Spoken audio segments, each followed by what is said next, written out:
अच्छा, बोर आए, फिर कौन आए बेटा? बोर। अब इस सीन में रदरफोर्ड फेल हुए। क्यों? क्योंकि बेटा वो स्टेबिलिटी के बारे में बता नहीं पाए, इलेक्ट्रॉन इतना स्टेबल क्यों है।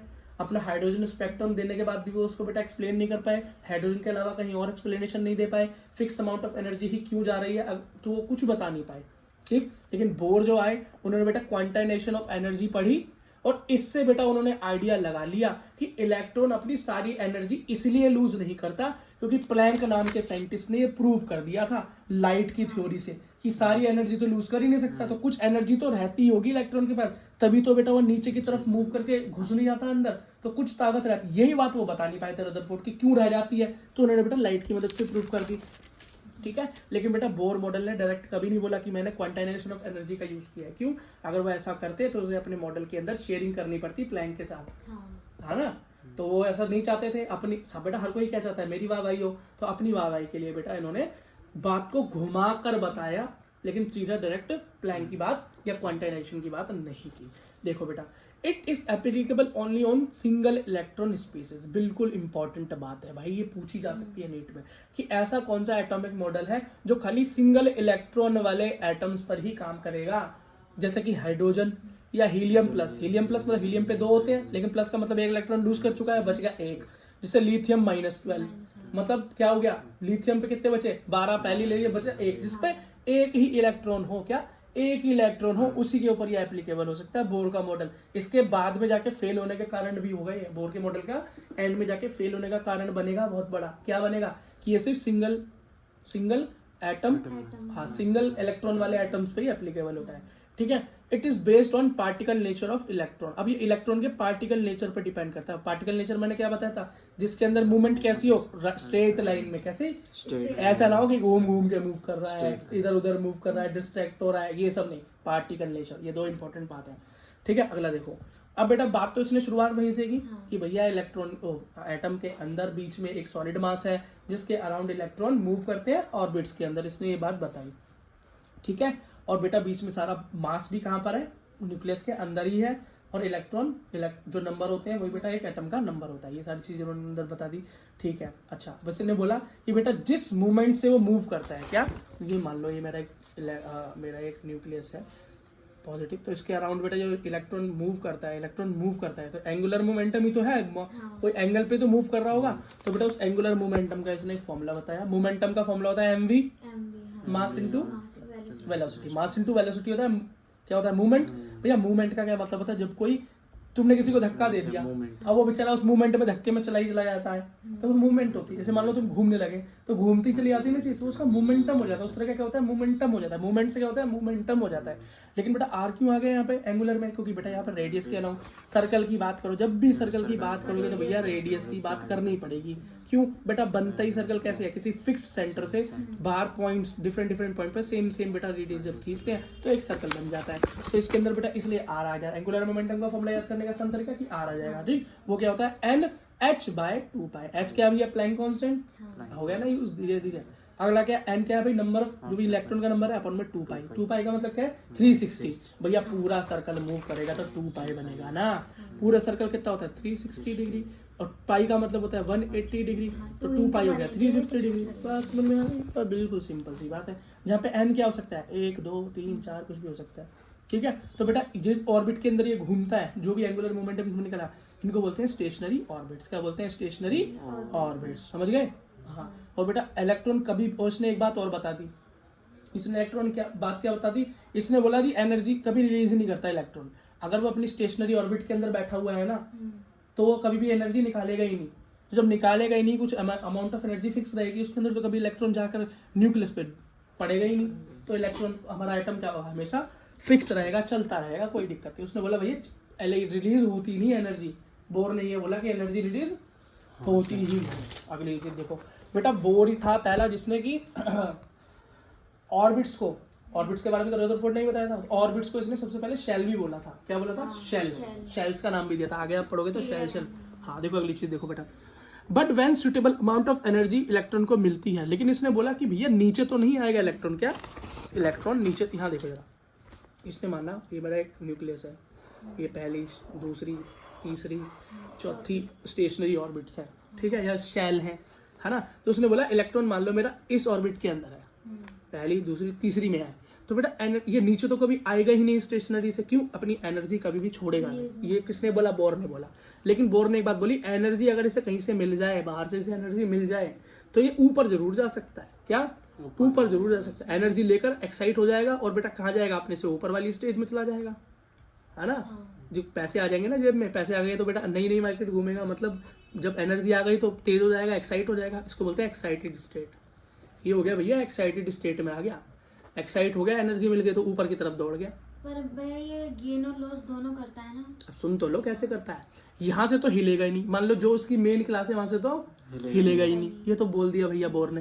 लेकिन इसने बोला कि अगर कुछ मिलेगा तो नीचे नहीं भागेगा, ऊपर की तरफ ही भागेगा। जब आप आदमी को पैसे मिलते हैं तो क्या अपने आप को क्या समझने लगता है, अपने आप को सबसे ऊंचा समझने लगता है, तो ऊपर ऊपर जाता है, महंगी महंगी चीजें खरीदता है। लेकिन जब पैसा खर्च होने लगता है तो दोबारा से अपनी औकात पे वापस आ जाता है ना। देखा ना, स्कूल में एक दोस्त होता है, नए नए दोस्त बना रहे, फिर आपको छोड़ देता है, लेकिन जब वो दोस्त धोखा दे देते हैं तो फिर आपके पास ही आके बैठता है बगल में। ऐसे ही करता है इलेक्ट्रॉन, है, समझ गए। तो इलेक्ट्रॉन क्या करता है बेटा, जब ऊपर जाता है तो एनर्जी लेकर ऊपर चला जाता है और फिर एनर्जी को खोता है, क्योंकि खोना पड़ेगा उसको, है ना, क्योंकि वहां पर वो स्टेबल नहीं रह पाएगा, क्योंकि उसकी जगह थी ही नहीं, ये उसकी जगह थी ही नहीं, तो उसको अपनी असली जगह वापस आना पड़ेगा। वो अपनी एनर्जी को लूज करेगा और बेटा वापस आकर अपनी उसी जगह पर बैठ जाएगा। लेकिन जो ये इसने काम किया ना, इसने बेटा 11th क्लास के बच्चों का काम बहुत बढ़ा दिया। क्यों, इसने बहुत सारे न्यूमेरिकल तैयार करवा दिए।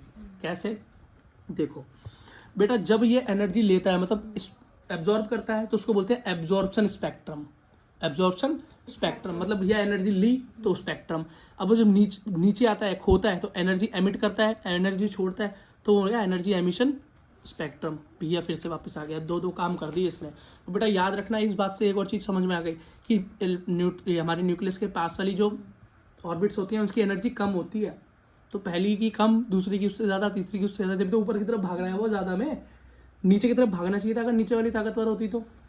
समझ गए, ठीक है बेटा, ओके।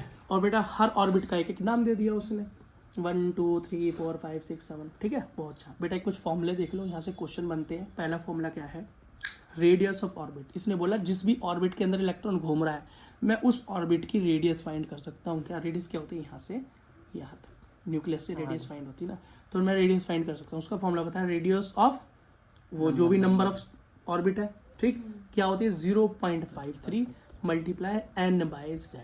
भैया n क्या है, तो n है नंबर ऑफ ऑर्बिट, जिस भी ऑर्बिट का तुम रेडियस फाइंड करना चाहते हो, स्क्वायर, और z क्या है एटॉमिक नंबर। और ये भैया 0.53 ये तो याद करना पड़ेगा, कांस्टेंट है भाई, ये तो कांस्टेंट है, याद करना पड़ेगा, देकर गया है डाल्टन, ठीक है, ये तो याद करना पड़ेगा आपको। और ये क्या है बेटा, z क्या है एटॉमिक नंबर। हमें पता है z को, एटॉमिक नंबर को z से रिप्रेजेंट करते हैं। आप कोई बोले हाइड्रोजन के एटम के अंदर हमें दूसरी ऑर्बिट का वो बताओ जी रेडियस, हाइड्रोजन के एटम में दूसरी रेडियस का ऑर्बिट बताओ, तो भैया ये तो सेम फॉर्मूला में 0.53 मल्टीप्लाई ऑर्बिट कौन सी पूछ रहा है, हाइड्रोजन की कौन सी, पहली सॉरी मैंने पहली सॉल्व की है, दूसरी होती है तो 2 लगा देते, तो पहली का नंबर है तो 1, तो 1 का स्क्वायर अपॉन में इसका क्या होता है मास, एटॉमिक नंबर क्या होता है, सॉरी नंबर, एटॉमिक नंबर क्या होता है, मास बोल रहा हूँ मैं भैया, 1 होता है। तो बस सॉल्व कर लो 1 बाय 1 मतलब 1।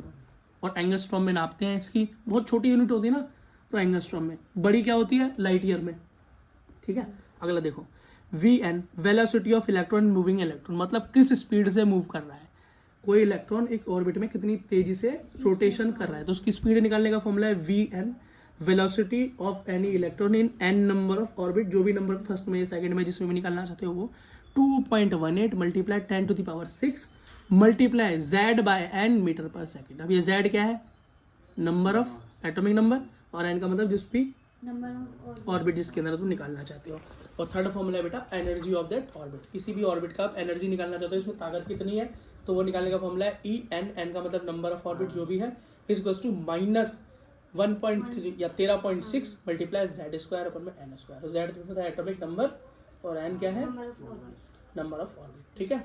अच्छा, जैसे किसी ने एक क्वेश्चन निकाला 1 मोल एटम में निकाल के दिखाओ एनर्जी, यहाँ पे मोल को सेट दिया किसी ने, तो क्या करोगे 1 मोल में, तो कोई बात नहीं भैया 1 मोल में ना 1 या तो ये कर लो 6.022 मल्टीप्लाई माइनस 23 मल्टीप्लाई ये कर लो -13.6 की मल्टीप्लाई करके निकाल लो, या तो मैंने पहले निकाल रखा है, आपकी बुक में भी है, क्या है -13 मल्टीप्लाई सेम, बस नंबर ऑफ मोल को मल्टीप्लाई किया तो 1.36 का हो गया 13 ठीक है। तो सीधा 13 याद कर लेना।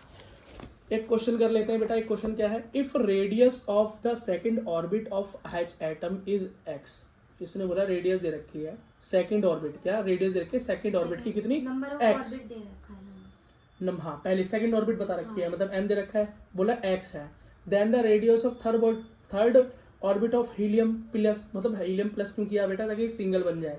और आपको पता है बोर का मॉडल तो सिंगल इलेक्ट्रॉन वाले एटम पे काम करता है, ठीक है। तो क्वेश्चन कोई आएगा तो सिंगल इलेक्ट्रॉन वाला ही आएगा, या सिंगल इलेक्ट्रॉन बना रखा होगा। तो उसने बोला कि भैया इसकी थर्ड ऑर्बिट निकाल के दिखाओ, ठीक है। तो मुझे पता है ऑर्बिट वाला फॉर्मूला क्या होता है, ऑर्बिट की रेडियस निकालने का फॉर्मूला क्या होता है, 0.53 मल्टीप्लाई n स्क्वायर अपॉन में z, ठीक। तो बेटा वो दे कितने रखा है, पहली रेडियस दे रखी है हाइड्रोजन की x, बराबर फॉर्मूला लगा दो, और 2 बाय, और कौन सी ऑर्बिट दे रखी है, सेकंड ऑर्बिट, तो 2 स्क्वायर अपन में नंबर ऑफ एटम, तो नंबर ऑफ एटॉमिक नंबर क्या है हाइड्रोजन का 1, तो बेटा ये क्या आ गया मेरा 4/1। मैं नीचे सॉल्व कर दूंगा इसको। अब बेटा दूसरी चीज क्या दे रखी है, हाइड्रोजन के थर्ड की निकालनी है, वो हीलियम के थर्ड ऑर्बिट के निकालनी है।